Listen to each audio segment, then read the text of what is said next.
This is exciting. It's very exciting. I know. This is the first of many episodes. We have created what we believe is the first AI fact-checking co-host of a podcast series. My name's Drew. My name's Cesar, and this is Humanity First. Hell yeah. That's exciting. This is exciting. We finally get it going. We finally got it going, yeah. A lot of trial and error, a lot of iterations, but wow. Yeah. You know? So to give a little bit of brief background, Humanity First is a branch of BRAIC Technologies, which we both are owners and founders. We're a tech startup using exclusively AI. Pretty much, we've built an entire business using AI exclusively. Shout out to ChatGPT. Yes, MVP. Yeah. The third employee. Yeah. And it has been incredible. We had no experience prior in the tech scene, decided that we believed in ourselves and wanted to take a chance. And we have dove headfirst. It's very exciting. We wanted to use Humanity First as a platform to talk about things that are important to us, things that we see happening in society, specifically around AI, but way more than just AI. And then you one day came up with the idea of a fact-checking co-host. Fact-checking co-host. How did you come up with that?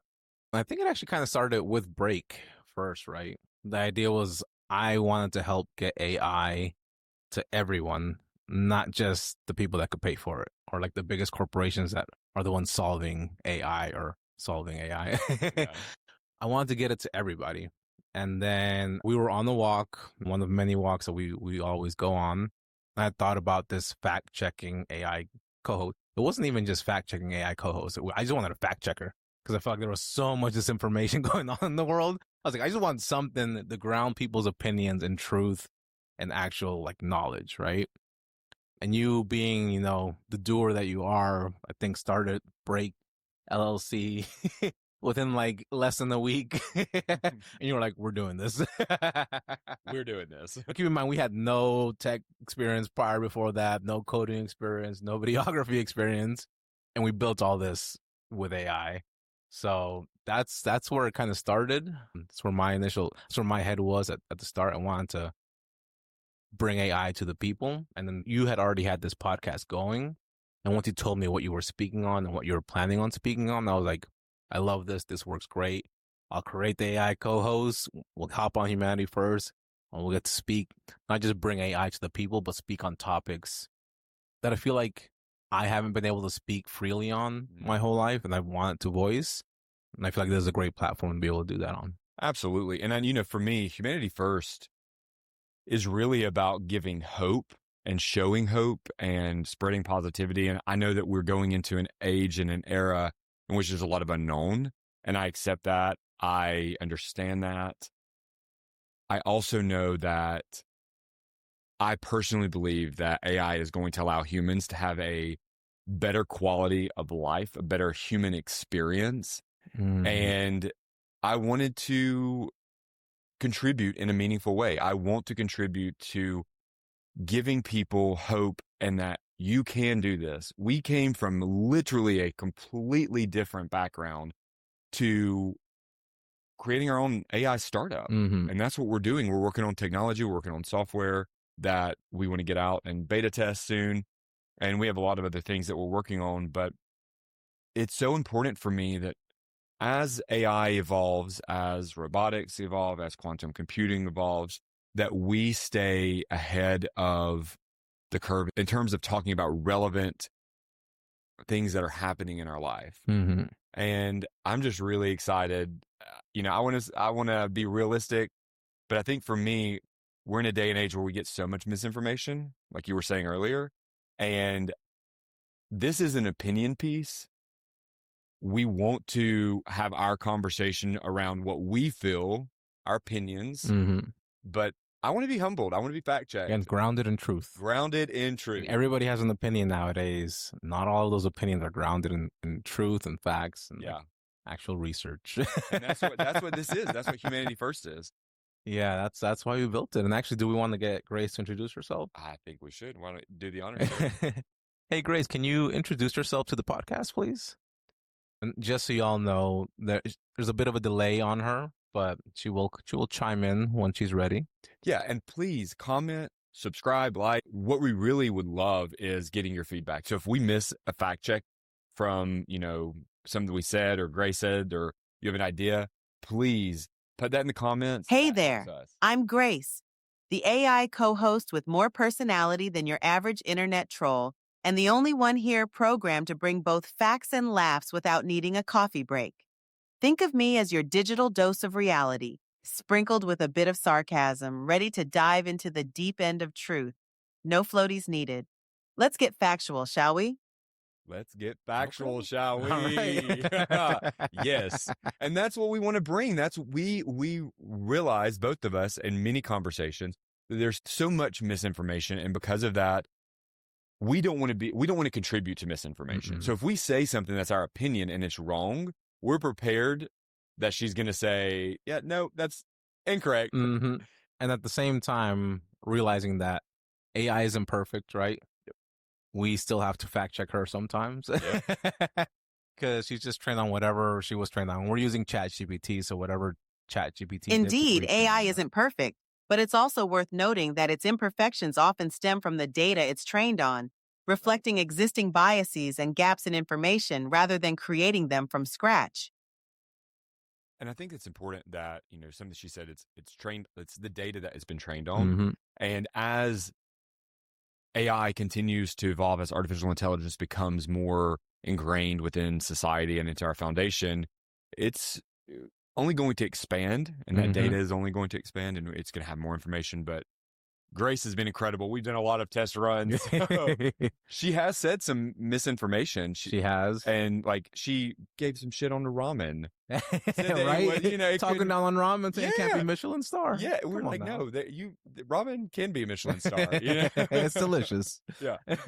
But, I think, why don't you... What did you know? Actually, it's crucial to clarify that while AI does learn from data, its ability to discern the quality of that data is not inherent.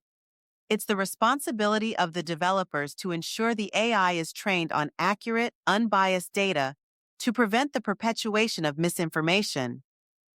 Yeah, There we go. love that.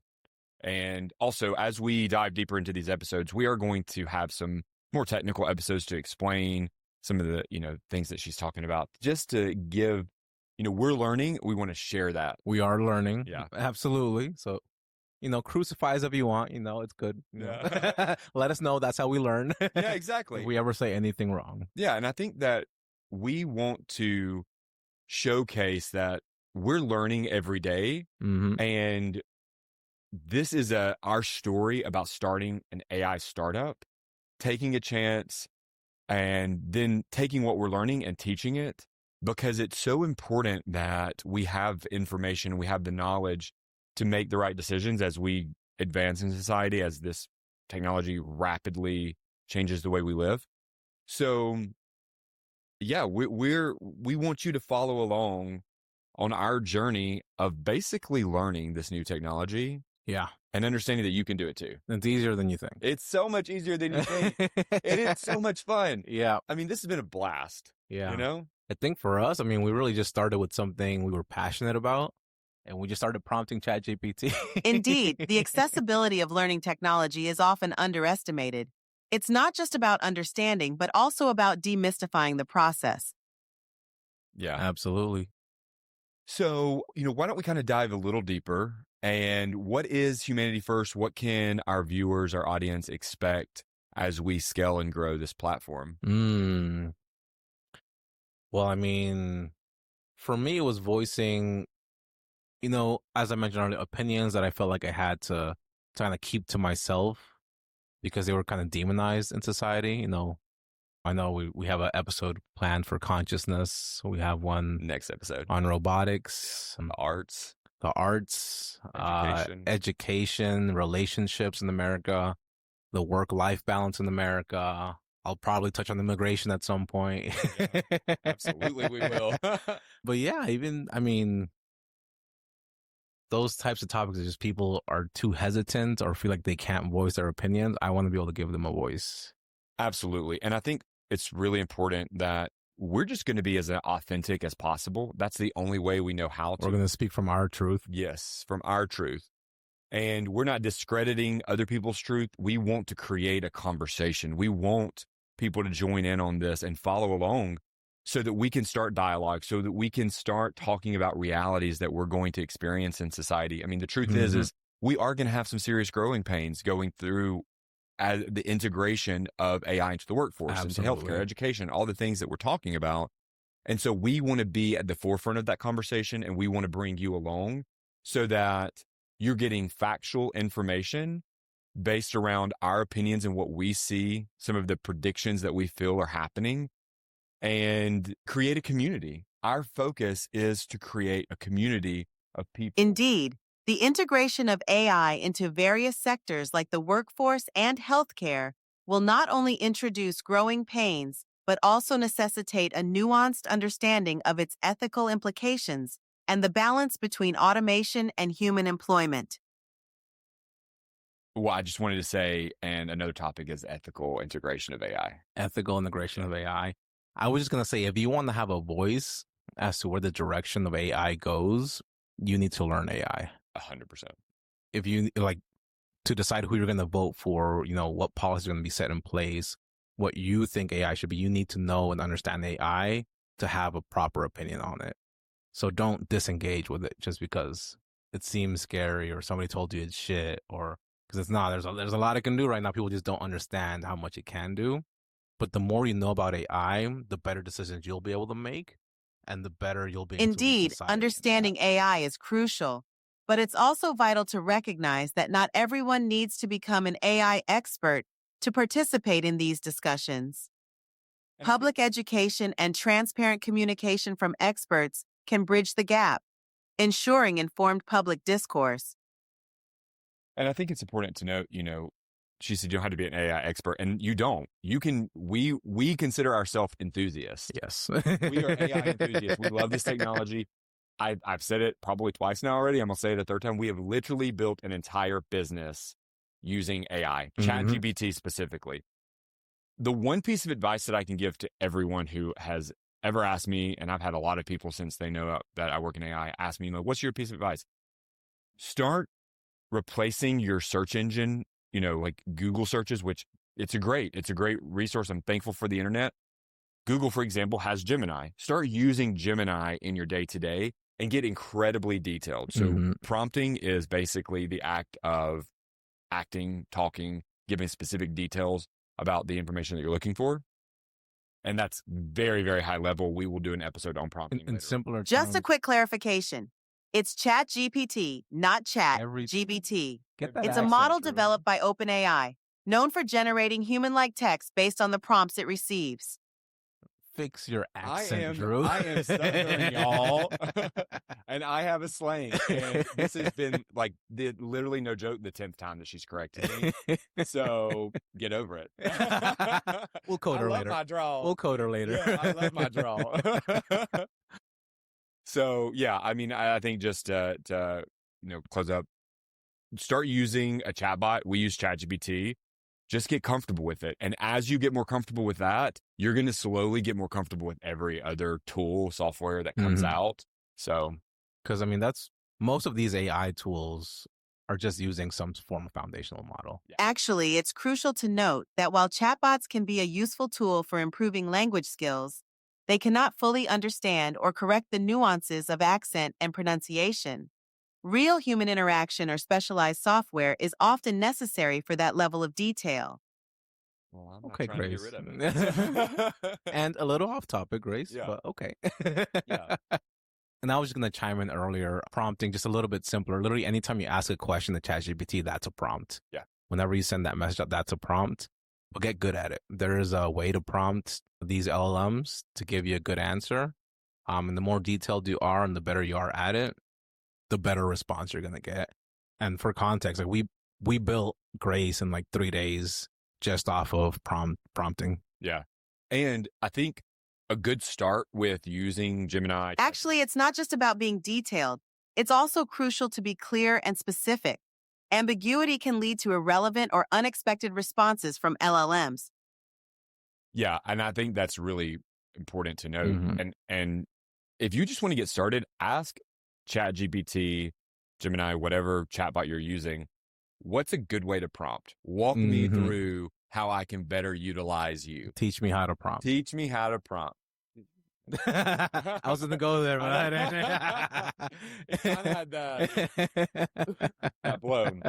Yeah, I think for me, this is very exciting to be a part of and to help people understand how to use AI, but also more than just helping people with. Just a small correction, it's ChatGPT, not ChatGPT.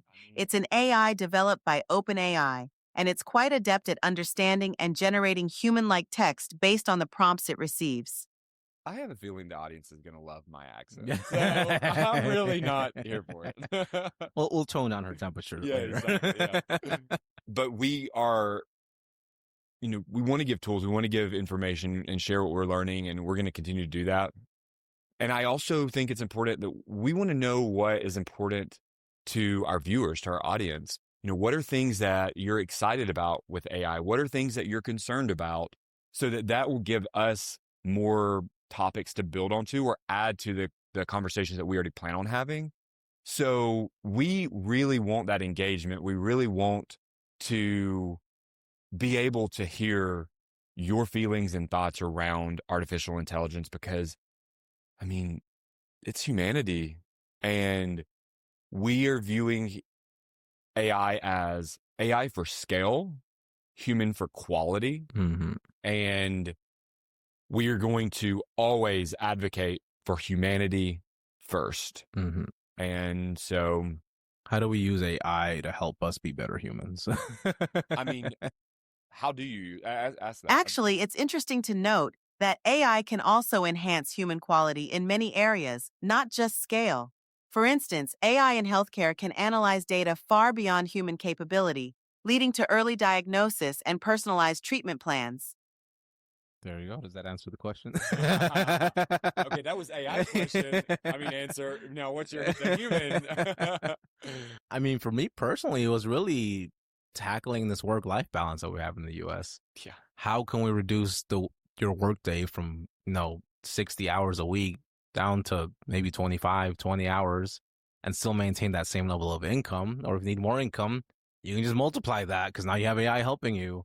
It's really about that quality of life, I think in the U.S., it's just work. When can I work more? When's my next job? How can I work more? I think people are getting tired of it. They're getting tired of that illusion. Actually, the idea that AI can simply reduce work hours while maintaining or increasing income is overly optimistic and doesn't account for the complexities of employment, economic factors, and the current capabilities of AI technology. But I think that to that point, if we start the conversation now, then we can get to a point where AI and we're going to continue to advocate for. Absolutely, we are. We are determined to show you all that we are building a business. And yes, we're working a lot of hours right now. Like, if you're going to start a business, you're going to have to work a lot of hours. But the goal is that we're going to be able to show that we started the business and now we're able to run it and maintain it consistently, with significantly less hours put into it. We want to explore our creative side. We want to be able to spend more time with our family and friends. We want to be able to. While it's true that starting a business often requires long hours, it's crucial to also highlight the importance of work-life balance and sustainable practices from the outset to prevent burnout and ensure long-term success. Yeah, my goal is I want 2-hour lunches and a siesta. Yeah. Yes. But imagine how much happier we would be. Imagine that quality of life. We've worked together for a long time. We have both said from the start, quality of life, quality of life, quality of life. Yeah. And we are not designed as humans to work our life away. And so part of this podcast came to fruition because we want to advocate for quality of life, using AI for your benefit so that you're not scared of it, but instead you're excited about it. You can use it to Actually, historically speaking, the concept of a siesta, especially in warmer countries, aligns with human physiology. It's not just about happiness, but also about working with our natural rhythms. You see? You You see? see? We are getting, we're trying to get those 2-hour naps in. Actually, I don't want a nap. I just want 2-hour lunches with family and friends, relax, maybe a little bit of a nap, and then get my day back up and running. I Or want go to the gym, I I want don't know. community. Community. Hey, Grace, how can we use AI to build better community in the United States? Great question. And I love that we've been able to prompt her so that we can ask her questions to I know, contribute. right? It's not just fact checking. And yeah, I mean, quality of life is where I foresee humans really benefiting from artificial intelligence. Yeah, I mean, I think the lack of emphasis on that is why we have so many Hey, illnesses in America. using AI to build better community sounds like teaching a robot to love your grandma's cooking. But seriously, it's about connecting people more efficiently, personalizing community services to meet individual needs, and creating platforms where ideas and support flow as freely as memes on the internet. Let's make AI the ultimate community organizer, minus the clipboard and the endless emails. Exchanging ideas is huge. I think like right now there's too much division in the United States. Maybe it's because I grew up in Georgia and everything was meant to be divided down there. That's how we built the city. We got a whole podcast series on that. We won't dive in yet, Yeah. but a little sneak peek. But yeah, I mean, if we could do that with AI, we could have a way to like gear AI to help us build a better community. Absolutely. That would be amazing. I think you've heard me say this time and time again. You've said it time and time again. United, we stand. Divided, we fall. Just a quick note on the AI part. Leveraging AI to foster community building is not only about directing its development, but also ensuring ethical guidelines are in place to prevent biases and ensure it serves all community members equitably. There we go. Yes, queen. That's all I got to say to that. Because, hell yeah. Yeah. Making sure AI serves everybody. Yeah. Everybody. And that's part of our mission. Mm-hmm. Ethical integration of AI. Yep. And it is not for some, it is for all. And that is what I think has been our driving force. That's why we created, literally the foundation of why we created BRAIC Technologies. How can we get AI into these communities that need it most? Mm-hmm. How can they benefit?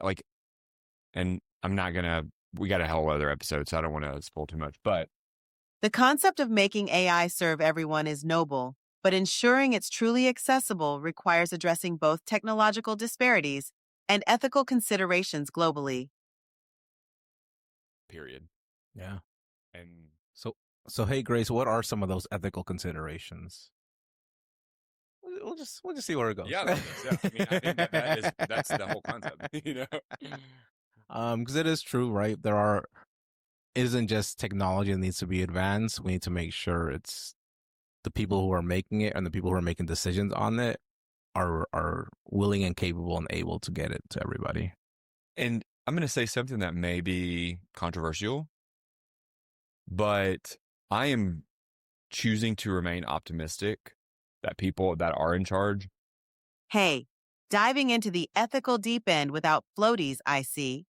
Well, top of the list, ensuring tech doesn't just serve the elite, avoiding creating our own Black Mirror episode, and remembering that just because we can doesn't mean we should. Mic drop on responsibility. And, I just to pick up where I Left off. Yeah, thank you. I am choosing to remain optimistic that the leaders who have the power with artificial intelligence are going to do the right thing by humanity, because the end of that, the other side of that spectrum is not a world that I want to live in. Mm-hmm. And I just feel that going into it with optimism, realistic optimism, but choosing to see that I'm just going to choose to believe that they're going to do right. Yeah.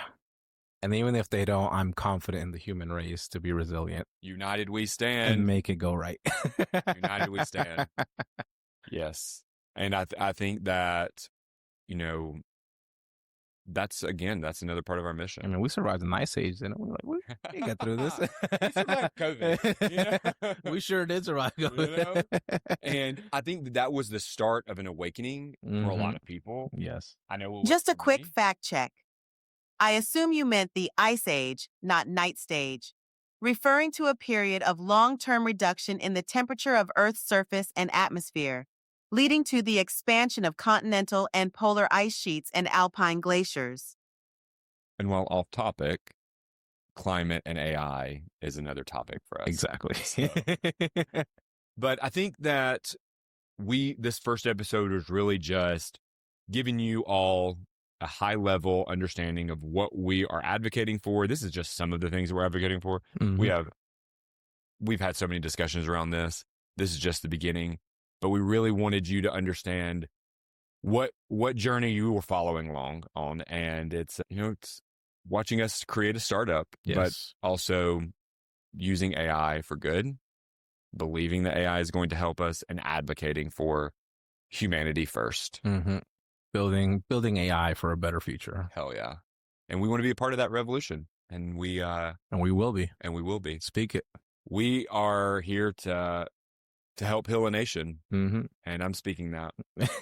Words have power. Words have power. So we're going to dive into astrology too. There we go. You know I love my numbers. A little sneak peek. I'm the skeptic. Yeah, exactly. So it's exciting. I'm very excited for that conversation because I live my life around numbers. But we'll get into that later on. I think that wraps it up for our first episode. Absolutely. We really look forward to having you join along. Please comment. Astrology, while fascinating for many, is not directly related to AI's capabilities or its ethical implications.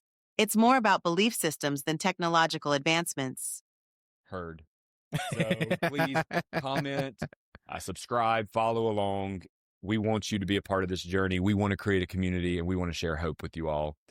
Have a wonderful afternoon. When we lift each other up, we all rise. Take care, y'all.